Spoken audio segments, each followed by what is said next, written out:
speaker is Dr. Anil Jasingh, the Secretary of the Environment for Sri Lanka, and he's going to speak on Sri Lanka's aspirations on sustainable nitrogen management, COP26 and beyond. Thank you.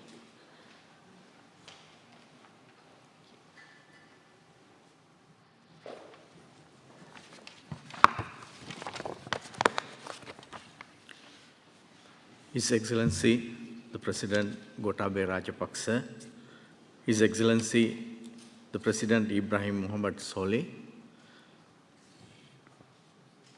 His Excellency Ken O'Flaherty, COP26 Regional Ambassador,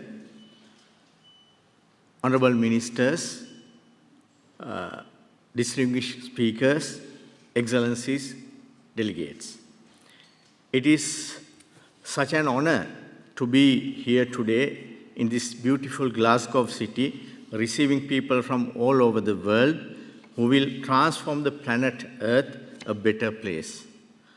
I am inspired by the global commitments expressed and partnerships extended by the international community for the Nitrogen for Net Zero campaign on nitrogen for climate at the COP26 and beyond. Humanity's very existence depends on an efficient nitrogen cycling. Our human species expanded so rapidly due to agricultural practices to increase nitrogen fixation in the soil. We ensured global food security by the discovery of nitrogen fertilizers, but worldwide signals prove us that we have been failed to keep the nitrogen cycle in balance. Therefore, Sri Lanka believed it is critical to raise the alarm about one of the most hidden environmental cycle imbalance.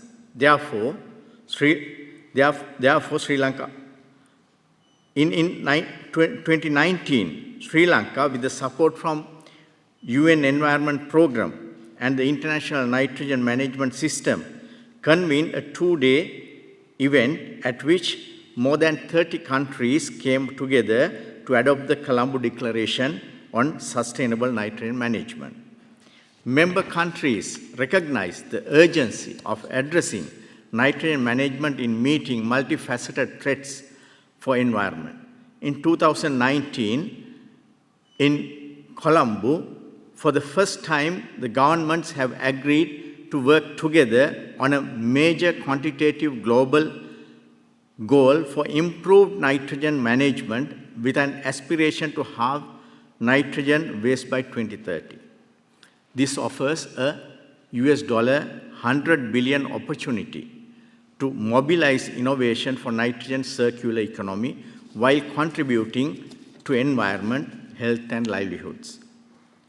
Ladies and gentlemen, with this glorious memory, in the presence of His Excellency the President Gotabaya Rajapaksa, I am honored to announce today that the government of Sri Lanka submitted a fresh value-added resolution on sustainable nitrogen management on 26th October 2021, proposing more comprehensive actions beyond the UNIA 4.14 resolution of 2019.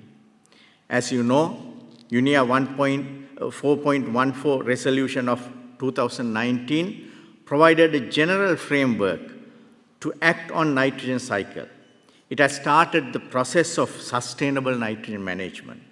But with Colombo Declaration launched in Sri Lanka in 2019, we now have more clarity on how this process needs to be moved forward comprehensively with ambitious targets. This proposed resolution prepares way for the second phase of action in following up UNIA Resolution 4.14, allowing acceleration among member states in the run-up to UNIA 6.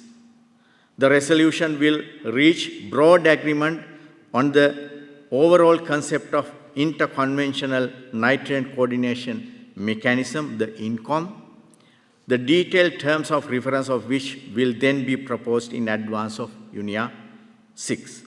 I acknowledge the initiatives taken by United Nations Environment Programme, include the GEF, the International Nitrogen Initiative, including contributions from the Global Partnerships on Nutrient Management, the South Asia Cooperation Environment Programme, and the GCRF South Asia Nitrogen Hub, established with support from the Global Challenge Research Fund of United Kingdom Research and Innovation. I look forward the continued scientific guidance on national, regional, and global policies on sustainable nitrogen management of all of these institutes and their great scientists and professionals. We must pull back the curtain and move the world to action. This new proposal marks the plan for the journey.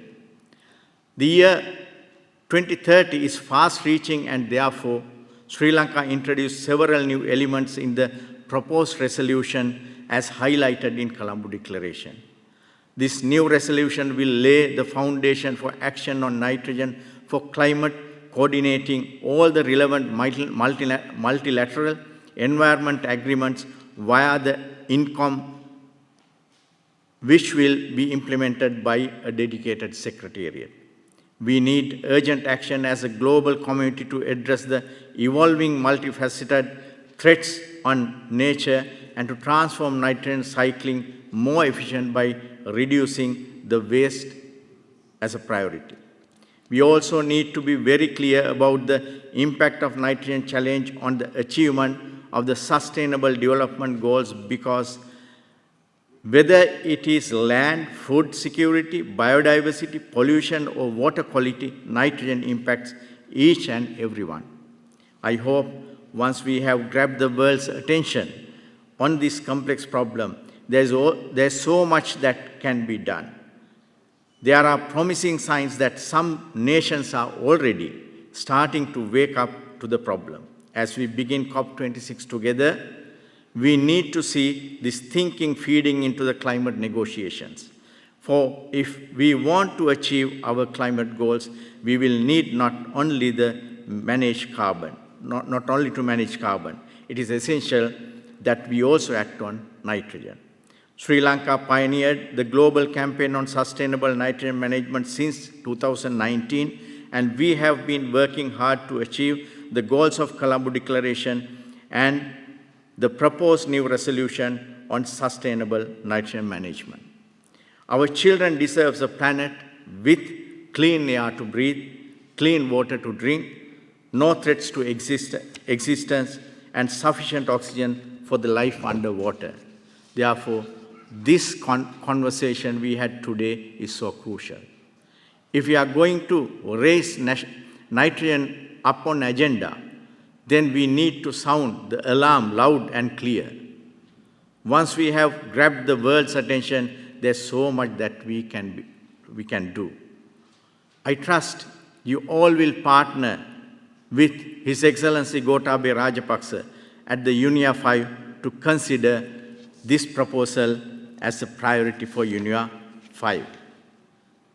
I'm sorry, madam, I think I couldn't address you at the beginning, the Right Honorable Baroness Patricia Scott. Sorry for that. Thank you.